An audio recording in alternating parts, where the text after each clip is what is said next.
Hello everyone, હું HK Barad cooking ચેનલમાંથી બોલું છું. આજની મારી રેસીપી છે લીલા ચણાનું શાક. એક વાટકી લીલા ચણા, સમારેલા ધાણા, સમારેલી ડુંગળી, સમારેલા ટામેટાં, સમારેલા લીલા મરચાં. તેમાં થોડું દહીં. હવે ગેસ ચાલુ કરી મૂકીશું તપેલી.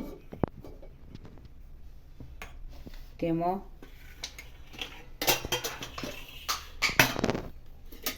તેલ એડ કરીશું. 3 થી 4 ચમચી તેલ એડ કરવાનું.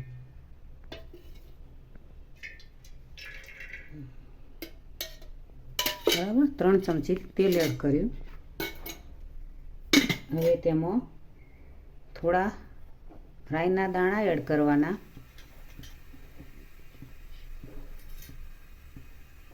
થોડું જીરું એડ કરવાનું. તેલ ગરમ થઈ ગયું છે તો તેમાં લવિંગ અને તજ એડ કરવું. તેમાં કમાલપત્ર થોડા મીઠાશ માટે એડ કરવા. તેમાં થોડી અડધી ચમચી હિંગ એડ કરવી.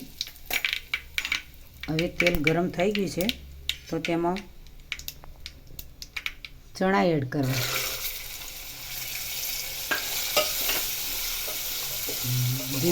ધીમો ગેસ કરી સાંતળતા જવું.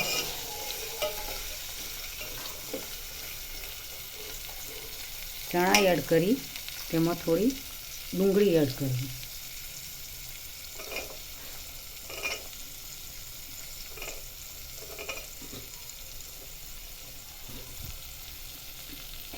હવે ધીમે ધીમે સાંતળતા જવું.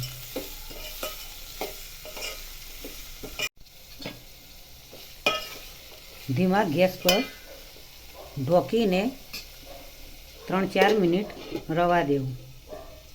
તેમાં થોડું પાણી એડ કરીએ તો ચડવામાં ધીમે ધીમે થઈ જાય, ચડી જાય. ઢોકણ ખોલી દઈએ. ચણા અને ડુંગળી ધીમે ધીમે થઈ ગઈ છે.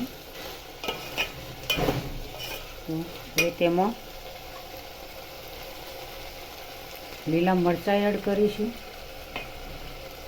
ટામેટાં પણ એડ કરી દઈશું.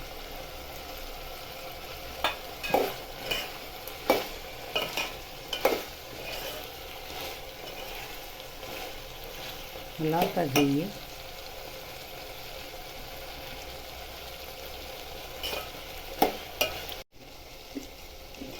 જુઓ મિત્રો,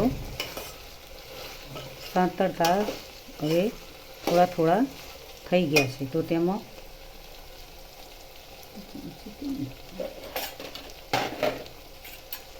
થોડું દહીં એડ કરી દઈએ.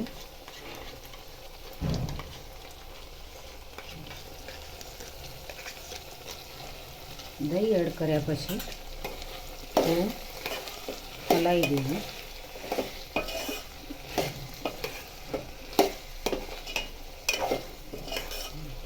હવે તેમાં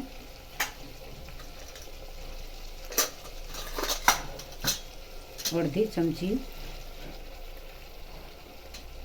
હળદર એડ કરવી. તમારા સ્વાદ અનુસાર તીખું જોઈએ તે તીખું, ઓછું જોઈએ તે ઓછું. તો હું 1 ચમચી મરચું એડ કરું છું. લીલા મરચાં પણ નાખેલા છે. તેમાં ધાણા જીરું પાવડર અડધી ચમચી એડ કરવું. અડધી ચમચી જેવું મીઠું સ્વાદ અનુસાર એડ કરવું. તેને ધીમે ધીમે સાંતળતા જવું.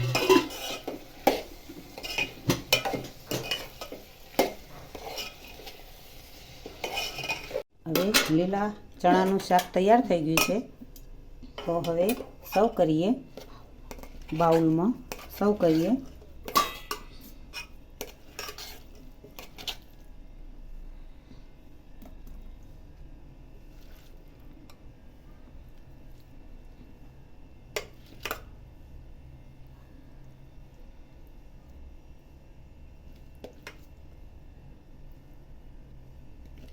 સર્વ કરી દીધી છે બાઉલમાં.